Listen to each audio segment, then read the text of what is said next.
The art of constant remembrance. Baba in every breath. संघ का रंग लगे संघ का रंग मेरे पन भी आती सब है ना, ऐसा बताया तो कैसा होता है? Student, how should we be colored by the father's company? अरे ये हाथ से हाथ मिला संग नहीं हुआ। Baba, Arey, I kept this hand on the other hand. Isn't it company? Phone उठाया, बातचीत करना शुरू किया, You picked up the phone and started talking. संग हुआ या नहीं? Is it company or not? उसकी याद आएगी या नहीं आएगी? Will you remember it or not? बाबा ने ऐसे बोला, बाबा ने ये कहा, Baba said like this, Baba said this. याद आएगा नहीं आएगा? Will you remember it or not? तो जो भी इंद्रियों का संग होता है वो बुद्धि में याद आता जरूर है। Whatever company you have through the indriya, you certainly remember it through the intellect. माँ का संग अपना होता है। A mother has her own kind of company. माँ को कौन सा संग याद आएगा? A mother will remember which company? बच्चे का और माँ का जो संबंध होता है इंद्रियों का, वो माँ और बच्चे का संबंध याद आता है। The mother and the child remember the relationship of the indriya they have. बाप और बेटे का जो होता है वो बाप बेटे को याद आता है। The father and the son remember the relationship they have. सखा भाव का जो संबंध होता है वो खुदा दोस्त को याद आता है, खुदा दोस्त की याद दिलाता है। The relationship of friendship you have through feelings for God reminds you of Khuda Dost, that is God the friend. तो कोई भी प्रकार से याद करना है So you have to remember him in any way possible. उसमें भी त्याग चाहिए। You need renunciation for that too.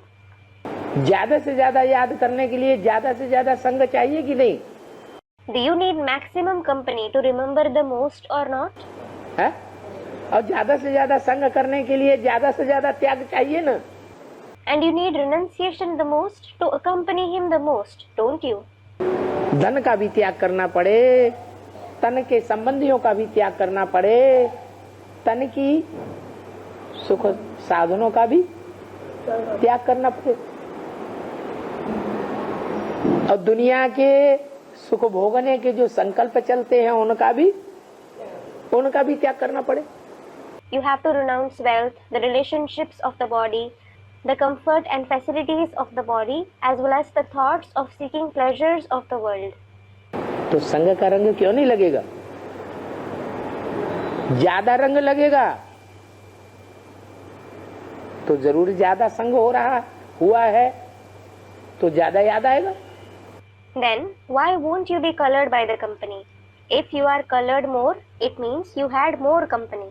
So, you will remember him more. नहीं तो जिनका संग करेंगे उनका याद आएगा। Otherwise, you will remember those whom you accompany. अब बेसिक में हमने नॉलेज तो बहुत पुरानी पड़ी हुई है। Now, you have certainly studied this knowledge long time back in the basic knowledge. Slogan लिख लिख करके टांगे हुए हैं। टांगे हैं कि नहीं टांगे हैं? You wrote slogans and hanged them. Did you hang them or not? बात तो कोई नई तो है नहीं। Well, it's nothing new. सब पुरानी बातें हैं। जहाँ हमारा तन होगा वहाँ हमारा मन होगा। All these are old concepts. Our mind will be where our body is. हमारा बेटा है, हमारी बेटी है, हमने ईश्वरीय सेवा में उस आश्रम में रख दी, हमारे तन का टुकड़ा है या नहीं है? If we kept our son or daughter for Ishwariya service in the ashram, are they a part of our body or not? तो तन का टुकड़ा उधर गया तो याद नहीं आएगा? If the part of our body has gone there, won't we remember it? आएगा या नहीं याद आएगा? Will you remember it or not? याद आएगा। You will. जहाँ हमारा धन होगा, जिंदगी भर की हुई कमाई धन संपत्ति हमने अमेरिका में कारखाना डाल दिया। Where our wealth is invested, we invested the entire income, that is the wealth and property we earned in our lifetime, in building a factory in America. तो बुद्धि वहां जाएगी कि नहीं जाएगी? So will our mind go there or not? जाएगी। It will. ऐसे यहाँ भी है। It is the same here as well. ईश्वरीय कार्य में हमने धन लगाया होगा, सारी जिंदगी की कमाई वहां लगा दी, तो मन कहाँ जाएगा?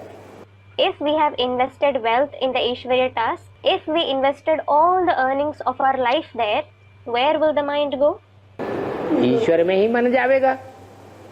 The mind will no doubt be engaged in God. सीधा सीधा ज्ञान है, सहज सहज ज्ञान है। It is simple and easy knowledge. लेकिन बुद्धि में माया वायलोरा डाल देती। But Maya creates obstacles in the intellect.